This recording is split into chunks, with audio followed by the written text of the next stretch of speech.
Welcome to Colombia! My name is Frank, I run a travel agency here in Bogota, and this is my deputy Sebastian.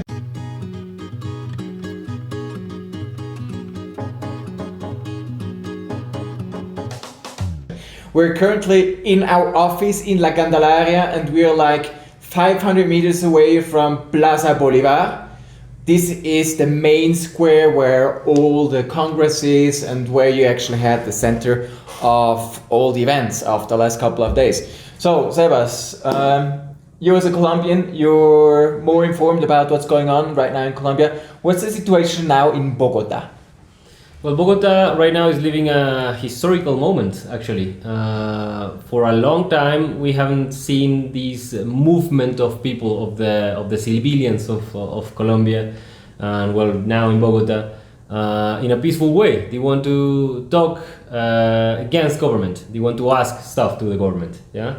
So right now we are living days of a lot of movement, a lot of people blocking streets, of course, marching to some points in the city. They want to raise their voice against the government.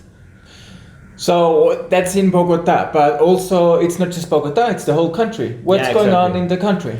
Yeah, exactly. Everything started at the beginning of November. The labor unions called for a strike, a national strike, that was programmed for the 21st of November, that's last Thursday. And in last Thursday, many people assisted to this strike. We're talking about teachers, students, the unions, workers, the LGBT community, indigenous people. The thing is that in Colombia we have some problems, still, and people is not happy with the president we have right now. So they wanted to raise their voice. So it was a national movement. It's not just in Bogota, and many cities, the biggest cities, Medellin, Cali, Popayán, even Leticia in the south, participated in these movements, in this strike. And in the 21st, all the country were talking about this and moved about this. So we have different groups and different topics. We might explain our audience a little bit more, give bit more background information. Why are people actually are on the street? Yeah, there are many reasons, as you just said. Not all the people is asking for the same things, but is against some decisions the politicians right now are doing. So if we talk about the indigenous people, for example, there have been many killings of the social leaders in some regions in Colombia. The hunger they are living also is another reason they want to express to the government. But mainly is the lack of the peace process. The peace process didn't continue, is not as clear as it was before with Juan Manuel Santos as president. So some people, some sectors are saying that the peace process is being killed in this government, is not being applied, the politics that were approved in the last government. Another one is about the students. The student says that the agreements they reached some months ago with the government are not fulfilled. Government said that he was going to invest more money in the education in the universities, and they don't see this happening, and they see some other politics that are affecting them. So these are some or few of the reasons people is going out to the streets and protest. Yeah, and then a further topic, I think it's the tax reform, which are people not happy with, because the biggest companies, they face tax reduction, but not the average. Also, corruption, of course, is a big topic. You had lately a scandal where they robbed, I don't know how many millions of dollars from a public university and nothing happens. Yeah, this is impunity about the corruption. And we have, corruption is one of the biggest topics. So there are different topics, and as you explained, it's not just the students, it's different unions on the streets, it's indigenous people, and everything comes together right now. And what we want to talk about is also what does that mean to international travelers and foreigners living here in Colombia right now. Do they have any restrictions in terms of transport, tourist sites? What's the current situation? Yeah, it's. I mean, on Thursday it was a complete stop of all activities. The main roads of Bogota were blocked. We couldn't move around the city if we're not marching or walking. The main places, for example, Gold Museum, in general, the museums in Bogota were closed, or they closed after a few hours. Same happened on Friday because, the protests have continued. But yeah, I would say the main recommendation we give to our clients is to keep away from these protests. It's about the security because no one ever knows how this can end. Although I have to underline that it has been very peaceful. I mean, yesterday you went outside and you saw in the Plaza de Bolívar how they were protesting. This is something that has happened in Latin America, is hitting a pot or a pan with a spoon and making noise. This is something we call cacerolazo. And this is a way to peacefully protest against the government. These have happened in many days in several parts of Bogota. But yeah, in a peaceful way. So it's not to scare people, but you never know how this could end with the police officers, and the same protesters sometimes get uncontrolled. So I would say the transport is one of the main things. The tourists have to keep in mind if they want to come from north to the central part of town. If there is a blocking of a street, it can be a mess. I mean, it can be hours and hours in traffic. Also the protests, be careful with the protests. I would say it's not that huge risk, but I mean, it's not the context that you are used to. And the flights also, you have to check on the several cities how the things are. We have talked to several of our partners in different cities here in Colombia, and they say it's normal. Right now in the rest of Colombia is normal. Here in Bogota, we had cancellations of flights on Friday, but because of some thunders around the airport, and maybe also airlines decided to change the routes because of the safety of the travelers. But yeah, I would say those are the main things. Museums right now are opened, in the regular schedule, so I don't think that's a problem right now. And in the rest of the cities, things are just normal. So we actually don't see too many restrictions, especially in the morning. It's calm, people go to work, everything. In the afternoon, people organize themselves to go protesting. What I saw yesterday, I was walking all around Bogota. There were many manifestations, but very peaceful. No sign of violence. People are very disciplined. Plaza de Bolívar, very peaceful. People are protesting, they're singing, they're playing music, they're dancing.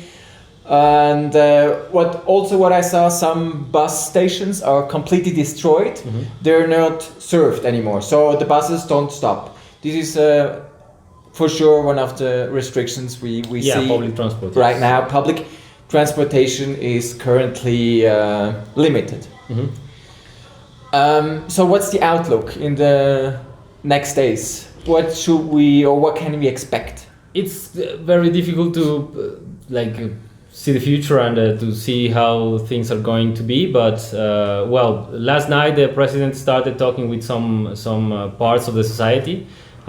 He started talking with the mayors and governorships in the regions, and he's supposed to sit with the protesters as well. So I would say everything depends on the president. This last Saturday, Sunday, it was very peaceful. On Friday and Thursday, we had some confrontations against between police officers and protesters. So if this remains peaceful, I think it's going to be peaceful, and we can sit and talk, and nothing is going to happen. That depends on the government. I can see they want to start moving to fix stuff. We'll see how it goes. But yeah, I mean, I don't see this going bad, to say it in a way, like disorganized or something. I cannot see this happening. So I would say everything is going to be calm. and of course more movement of the people is going to happen. I would say at least this week. So we'll see how it goes further. So we're currently very positive about further development in the next days. Very interesting point is we also should discuss fake news. Many fake news. I mean, to destabilize the society is happening. On Friday we had rumors of people getting into the residential facilities and robbing and stuff, and it turned out to be fake. Yeah, so it was like a night of anguish, but it was completely fake. Yeah, and we have to be very careful on how we read the social media, because social media sometimes can be uncontrolled and everything is true, and you cannot just believe what you read in the social media. You have to prove it. Exactly. So my impression when I was looking at all the news and social media, I saw that Bogota is on fire. And Bogota was far away. I live here in the city center, and of course there was some noise, lots of protesters and some confrontations between the security forces and civilians, but we are far away from having a real violent environment. So the movement here in Colombia right now, it's huge. It's hundreds of thousands of people.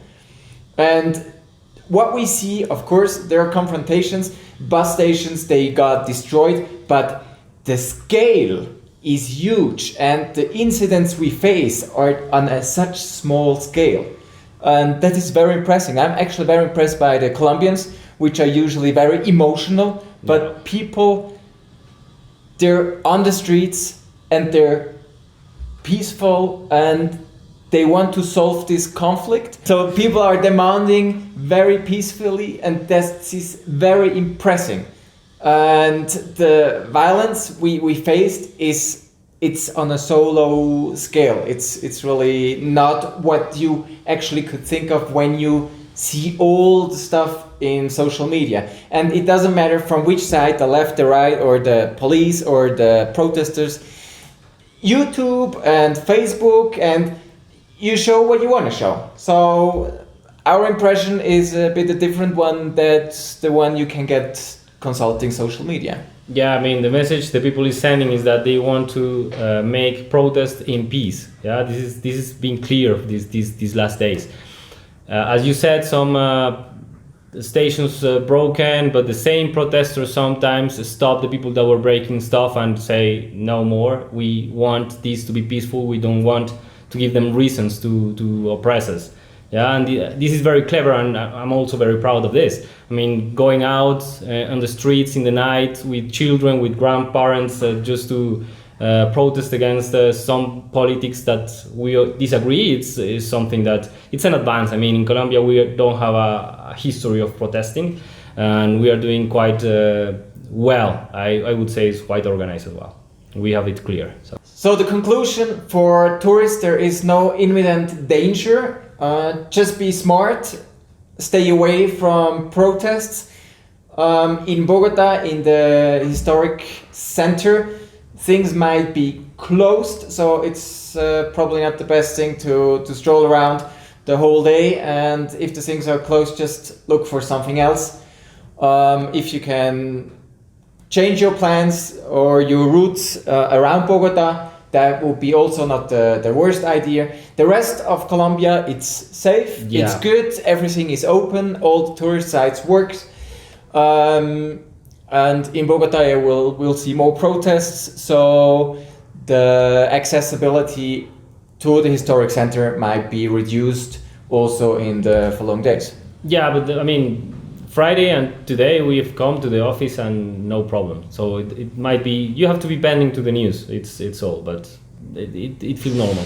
Well, thank you for watching. If we can see some development changes in this current situation or in the following days, we will make another video explaining what's going on. If not, everything is good. So that's it. Thanks for watching. We send you all the best wishes here from Bogota in Colombia. Sunny Bogota. Sunny Bogota. And see you soon.